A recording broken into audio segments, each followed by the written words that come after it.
Greetings, royal family. I'm back, obviously. Y'all doing all right? Everybody good? Great. So, you read the title. So, let's talk about part two of Iyanla Fix My Life, her sitting down with the Mitchell family. You know, that darn Iyanla, man, I'm telling you, she definitely knows how to stir up some emotions. So, the Mitchell brothers, I'm pretty sure you've seen part one.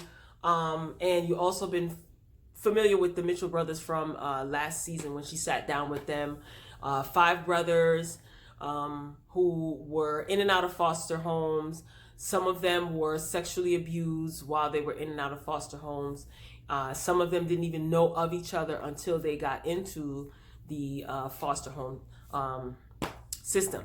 So this part two focuses on Kizzy, who is the daughter of the mother of she's the sister of the Mitchell brothers, put it that way. So come to find out that Kizzy herself does not have custody of her own children, and she's basically battling with that as far as not having her kids. You know, two of her kids are with their grandmothers. So it's just basically the history repeating itself. We also come to discover, or it's been revealed, that I don't remember the mother's name. Darn, I know it's something with an L. Anyway, the mother, Iyanla, sat down with the mom of the Mitchell brothers and Kizzy as well. And she revealed that the mother revealed that she didn't feel that her mother even liked her or wanted her because she was physically abused. You know, she was tied to a chair and beaten with an extension cord. And this is extremely important, and I'm glad that Iyanla is wise enough to sit down with the mom and kind of find out about her upbringing and her history. Because it's not that it's an excuse, but it's really pertinent information, and it explains a lot, you know, because sometimes we see a mother who is on drugs, abandons her children. You know, a lot of people are judgmental right off the bat, which I get. I mean, it doesn't make it right, but I get it. You know, how could you leave your children? How could you subject your children to all of this abuse? If you knew you weren't going to take care of your kids, why did you have so many kids? Not knowing that she herself is walking around broken into millions and millions of pieces, and probably did not have the tools and the resources like her children have now with Iyanla to basically repair those broken pieces. Does that make sense? So, you know, Iyanla said something that I thought was, oh my God, was extremely just so compassionate, you know, when the mother was telling her story about how her mom used to tie her to a chair and beat her with an extension cord. Iyanla said, you know, can you just take a moment and let your heart break for that? You know, this woman probably was walking around thinking that that's the way life is supposed to be. And for whatever reason, my mom hated me and I'm not worthy. So when she had children, she passed that dysfunction, unfortunately, down to her kids. So, you know, I'm glad that we got to, you know, the nooks and crannies of the mother's upbringing, because again, it's important. It's important that the kids know this as well, because they probably didn't even know this. You know, it's important that the kids know this as well. As far as Kizzy's concerned, I know that they're going to continue in part three. I thought it was only two parts, but apparently there's a part three, and I think Kizzy's going to go into more about why she doesn't have her children.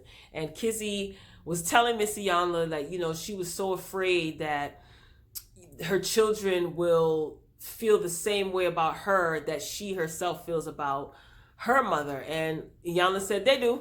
They probably don't even like you. And it makes sense, because they're probably wondering, like, why am I not with my mother? Why doesn't my mother want me?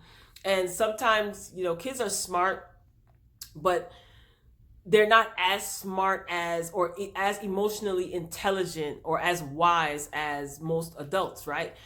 You give your children away, or give your children to your grandmother for your grandmother to raise them because you're not stable. They don't see it that way. They look at it as, my mother didn't want me, you know? And it's just so unfortunate. Another scene, fast forward to when Iyanla sat down with Michael, and I think she had like a diagnosis of his mental condition. And Michael said, I can read it, but I don't really understand what it means. So come to find out, he has a disorder where when his mood is affected, it causes him to act out. So if there's some sort of imbalance there, and Iyanla suggested that he be medicated, um, that's, I don't know. I have my own personal opinions about like being heavily medicated. Yes, in some instances it can aid in the issue, but whatever, that's a whole nother topic. So Iyanla, stated that he should be medicated because it's been, suggested that he be medicated. So she had the brothers actually stand off into the back and listen to Michael express himself to his mother, in front of Iyanla, and the brothers were off to the side. And I thought that was genius because we see Michael Jr.'s antics online and stuff like that, but he wasn't aware. Michael Jr. wasn't aware that his brothers were listening, and he just basically said that he feels alone, like he doesn't feel worthy. He doesn't feel like anyone pays him attention. He feels like his brothers or his family is embarrassed because of his mental condition. And it was just sad, it's just really, really sad. And I just love how Iyanla like brings things to the surface with such a delicacy and a sensitivity that she's so honorable. Like, oh my God, I can't say enough positive things about her because it's just the way that she handles herself and the way that she handles those who come to her for help. It just speaks volumes about her character. So, Michael was talking to his mother, and Michael decided to leave his father's house because he didn't want to listen to the rules, or he didn't want to abide by the rules, being rebellious. And Iyanla took issue with the fact that Michael Jr. was homeless in the very same city that his mother resided in. And the mom said, she told Michael Jr. to come live with her numerous times, and he didn't want to. So she also talked to him about making those videos online. I've never seen any of them, but they did show like little snippets of the videos that he makes online where he's pretty much making a spectacle of himself, and he feels that that's a good outlet for him. And Iyanla had to explain to him, listen, like, you think that people are laughing with you, but they're laughing at you. And she said, my heart breaks that you're making a spectacle of yourself and people are laughing at you. So it's just a cry for attention. It's just a cry for attention. And hopefully he'll definitely get the help that he deserves and the help that he needs. But again, bringing this to the forefront, Iyanla is bringing this to the surface, helping them kind of cope with it being brought to the surface, giving you the tools necessary. And it is really up to you, and I think that's probably why Iyanla doesn't get burned out. She's done a couple of interviews, and a lot of people ask her, how do you disassociate yourself from all of that like all the trauma that people endure, that you help people with? She disassociates herself, and I think that's very smart for her mental health and her physical health as well, because I can help you bring it out, by being nurturing, genuine, and being delicate with your situation. I can give you the tools that you need to heal said issues. I'll guide you. I'll lead you to the water, but I'm not going to force you to drink. And I think once she takes that step back, like, I've given you all the tools that you need, it's up to you to do the work. And I think that is important, that she always points that out, because that salvages her mental health and her physical health. So, and people scrutinize Iyanla, saying that Iyanla doesn't fix anything and she don't do nothing. There's no way that you can have endure trauma from birth up until your 20s, 30s, and think that sitting down with Iyanla one time, maybe twice, is going to fix the issue. That's absolutely ignorant and ridiculous. So fast forward, we see Melvin and Marvin, they sit down. Now, okay, Melvin is the one with the blonde and black hair, and Marvin is the one that Funky Dineva says looks like Jay Boogs from B2K. So he's the one with the jet black hair, who was kind of an instigator in part one, like, carrying messages between Kizzy and the mother and whosoever. So he came across as a little quiet, little sneaky instigator. But Iyanla sat those two brothers down, and it came out that Marvin did not want people to know that Melvin, with the blonde hair, was his brother. He oftentimes said, when we're out in public, just tell people that you're my best friend. Don't tell people that we're related. And that would hurt me too. It's like, why wouldn't you want people to know that we're related? Like, is there something that you're ashamed of? And if so, what is it, And Iyanla tried to get Melvin to understand that the reason why Marvin can't really accept his brother is because he doesn't even accept himself. So Marvin was molested since he was sexually abused since the age of 13. And every boy, he said, just about every boy that came into the group home that he was living in sexually assaulted him. And that's like, whoa, you know what I mean? And Melvin just refused to accept that. Like, Melvin was often rolling his eyes when people were being genuine. He doesn't believe anyone. He doesn't believe that anyone is genuine. He stated that, his brother's actions don't match up with what he's saying. Iyanla asked Melvin if he was molested or assaulted. He didn't answer. He just kind of like brushed past it.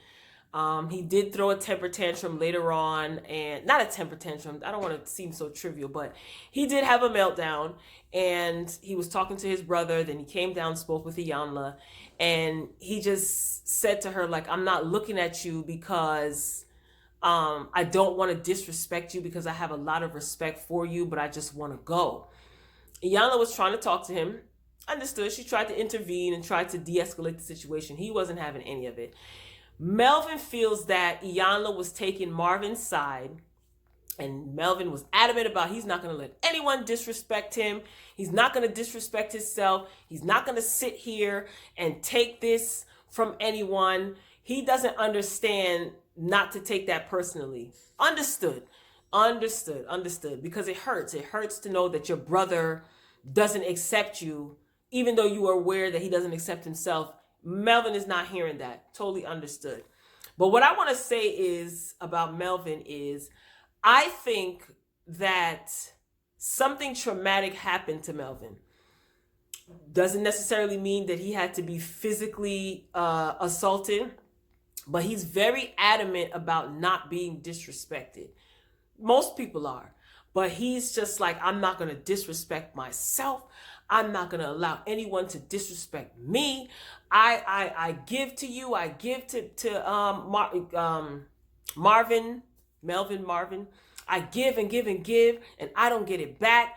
He wanted to be heard as well. And I think that blow up was for attention, but not in a bad way though. Like, he wants to be heard. Like, everybody wants to be heard. No one wants to feel like they're invisible or anything like that, So he wants to be heard. So I think this was a way for him to get Iyanla's attention, as far as, I want my voice. What about my feelings, And I'm curious to see what is uncovered in part 3, because Iyanla asked him in the preview. Iyanla said to him, I think, they edit it and they chop and screw it, but it appeared that Iyanla said, do you feel guilty that he was molested and you weren't? Now, that's a deep question, man. I'm telling you, Iyanla knows what she's doing. Like, she knows what she's doing.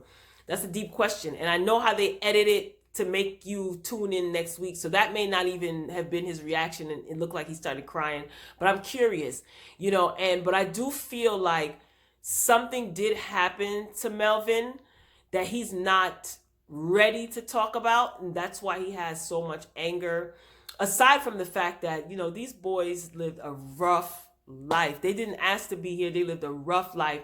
They're older now, and they're seeing how this dysfunction that they experience, them being victims of so much abuse, is coming to the surface as an adult.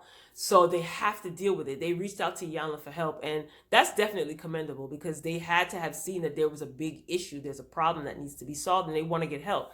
So I want to know. I want to see what becomes of that sit down between Melvin and Iyanla, because he is very. There's something I don't know. I could be totally wrong, but I feel that there's something that he's not revealing. There's something that he's not revealing, and he doesn't even have to. He doesn't have to reveal it to us, you know what I mean? Even if he reveals it to Iyanla off camera or to his family off camera. But like Iyanla always says, it has to come to the surface so that it can be dealt with, you know? I don't think that he's a bad person. I don't think that I saw people saying that he's a drama queen and he wants attention. Yes, he wants attention, and it comes across that he's a drama queen because that's pain. That's pain manifesting, right? Like, I don't know, being that I studied in the field of psychology, this makes sense to me. You know what I mean? Not necessarily, not even having to experience a fraction of what these Mitchell siblings experience. It makes sense to me, you know? And I just really hope that part 3 brings whatever that is to the surface so that, you know, Melvin can definitely just get help. I wish them nothing but the best. I think it is beautiful that they all found each other, because again, they didn't know about each other. Some of them didn't know about each other until they got to the group home. I think the fact that they are a large group of siblings is a beautiful thing. There is a sibling that is incarcerated, and I think one did pass away as well. But I just really hope that individually they take the necessary steps to heal, because they deserve to live their best life. They really do. They deserve to live their best life. I mean, everybody has flaws. Everybody has character flaws. No one is perfect. But I mean, if you're willing to acknowledge the good and the not so good, then that's just half the battle, right? So this was another good episode of Mama Iyanla fixing lives and whatnot. So tell me what you think, Royal Family. I mean, what stuck out to you about part 2 of this particular episode? Get down in the comments. Share your thoughts. I mean, if this is something that you have firsthand experience with, whether you were in foster homes or whether you worked in social services with families like this, share your experience if you're willing to do so. Like this video if you like it. Be sure to check out my other content. Royal Family, I love you for watching, and I'll see you next time. Peace.